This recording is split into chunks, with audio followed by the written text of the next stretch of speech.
Sa nakaraang video ay natapos tayo kung saan ay nagawang batasin ng pinuno ng Supreme Saber of Six Martial Arts Sect ang katawan ng binatang katapat nito.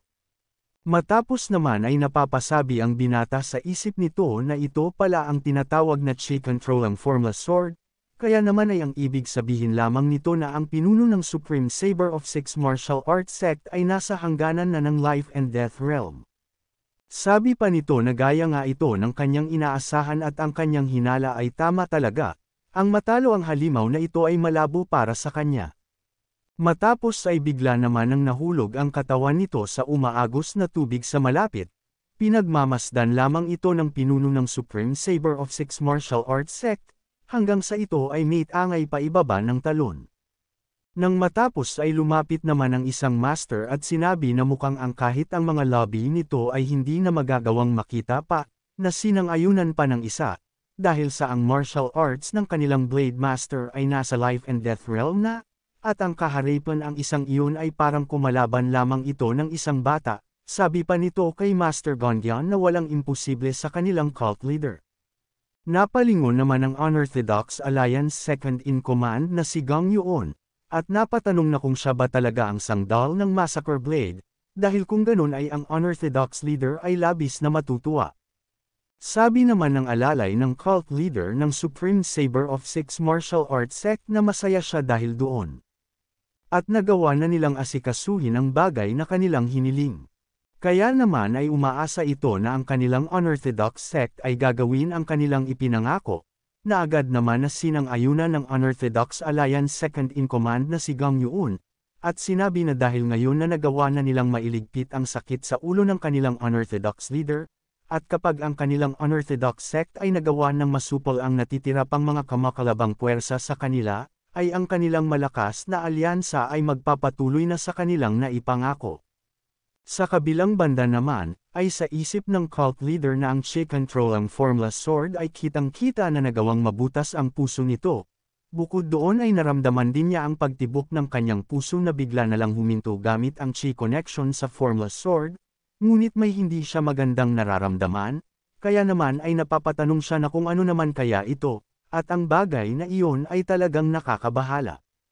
Nang bigla naman siyang tinawag ng isa niyang alalay, matapos ay sinabi nito na mukhang may malaking problema sila sa North Sea Ice Palace, dahil halos lahat ng kanilang mga naitanim na espiya ay nagawa ng mapaslang, at tanging ang dalawa na lang na clan leader at isang miyembro ng Demon Iron Squad ang natitiyak niyang buhay. Nang bigla naman itong napahinto, dahil sa naglabas ito ng malakas na chi sa kanyang buong katawan, matapos ay iniangat nito ang isa niyang kamay, at nagawa siyang makuha mula sa malayo gamit ang kanyang chi telekinesis. Sabi nito na ngayon ay ang demonic god ay hindi nagawang makialam sa sitwasyon, kaya naman ay bakit ang kanilang malaking plano ay hindi naging matagumpay, agad naman itong sumagot kahit pa nahihirapan, na ito ay dahil sa ang dragon turtle ay hindi papatay, at mukhang buhay na buhay pa ito. Sa nangyari ay binitawan naman ng cult leader ang alalay nito. Dagdag pa niya na hindi gaya ng impormasyon na kanilang natanggap, ay ang halimaw na iyon ay may 4 na ulo. Dahil dito ay inihagis na niya ito, at masayang napasabi na hindi niya inaasahan na ang dragon turtle ay may 4 na ulo. Sabi pa nito na mukhang ang spiritual power nito ay mas lalo pa na lumakas sa mga panahon ng paghimlay nito sa loob ng ilang daang taon. Matapos ay agad nitong tinawag ang Massacre Blade Sect leader, na mabilis din na lumapit sa kanya. Sabi ng cult leader na dalhin nito ang kanyang Massacre Squad at ang 20 miyembro ng Demon Iron Squad upang magawang makuha ang Dragon's Turtle Core at ang dugo nito. Sabi naman ng alalay nito na ang 20 katao ay kalahati na ng Demon Iron Squad, sabi naman ng cult leader na kailangan nilang i-adjust ang bilang ng mga iyon para sa mga utos na ganito, matapos ay tinanong niya na kung sapat na ba ang puwersa na iyon. Sabi naman ng isa na kung mas maganda na kalahati lamang nito ang ibigay niya sa kanya, dahil ayon sa kanyang narinig ay may halimaw din na nakaselyo sa Potala Palace ang maaring buhay pa din. Dahil dito ay tinanong naman siya ng cult leader na kung kailan pa ito nagsimula na pagdudahan ang kanyang mga utos, dahil dito ay agad naman itong humingi ng tawad at sinabi na susundin nito ang lahat ng kanyang mga utos, kaya naman dahil dito ay sinabihan naman siya ng cult leader na huwag na nito pang alalahanin ang patungkol sa Potala Palace, dahil sa siya na mismo ang aasikaso sa halimaw na iyon.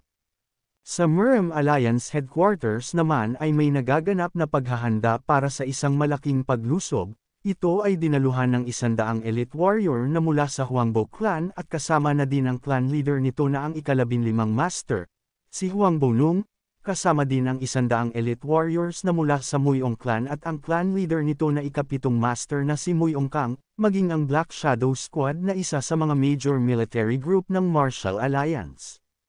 Agad naman na nagpasalamat kay clan leader Murong para sa suporta nito ang ikalawang anak ng alliance leader na si Limok at ang commander ng Black Shadow Squad na si Kang So-a. Sabi pa nito na ang Murong clan warrior na malakas laban sa matitinding lamig, ay isang malaking tulong para sa kanila. Sabi naman nito na ibigay na lang niya ang kanyang pasasalamat para sa kanyang ama, dahil kung hindi ito humingi ng pabor sa kanya ay wala talaga siyang balak para dito. Matapos ay agad naman na nagpasalamat ang representante ng Ice Palace para sa 3 master na sasama sa kanya, at labis niyang pinapasalamatan ang mga bayani ng Murem Alliance para sa pagtanggap ng kanyang kahilingan para sa tulong militar.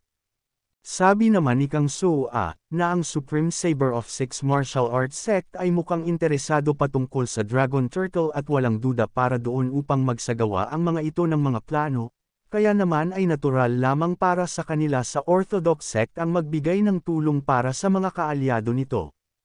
Dahil dito ay nagpasalamat ang representante sa binata dahil sa nagawa nitong maging isa ang opinyon ng lahat ng mga master ng Murem Alliance. Nang bigla naman na natigilan si Kang So-a dahil sa pagdating ng second strategist na si Jegel So-hui, at nagsabi na kapag ang kanyang nakakatandang kapatid ay magawa ng makalabas mula sa seclusion nito, ay matutuwa iyon ng husto dahil sa tapang na ipinapakita nito ngayon, ngunit agad naman niyang tinalikudan ito at sinabi na hindi niya kailangan ang ganong mga bagay. Kaya naman dahil dito ay napasabi na lang ito sa kanyang isip na gaya pa din sila ng dati, dahil sa hindi pa din magkasundo ang mga ito na parang tubig at langis, sabi pa nito na inakala niya na may magbabago ng kaunti matapos ng kung ano ang nangyari sa kapatid nito na si Yon Buso ngunit tingin niya ay wala kahit kaunti. Matapos ay malakas nitong sinabihan ang lahat na ang oras ay mahalaga sa sitwasyon na ito, at sinabi na sigurado siya na ang lahat ng mga master ay nakapaghanda na, kaya naman ay lilimitahan nila ang kanilang mga paghinto patungo sa North Sea, kaya naman ay sinabihan niya ang mga ito na maging mapanuri sa kanilang mga energy distribution, kaya naman nang matapos ay malakas nitong sinabi na magtutungo na sila. Matapos ay agad naman nang nag-umpisang magmarcha ang mga ito patungo ng North Sea.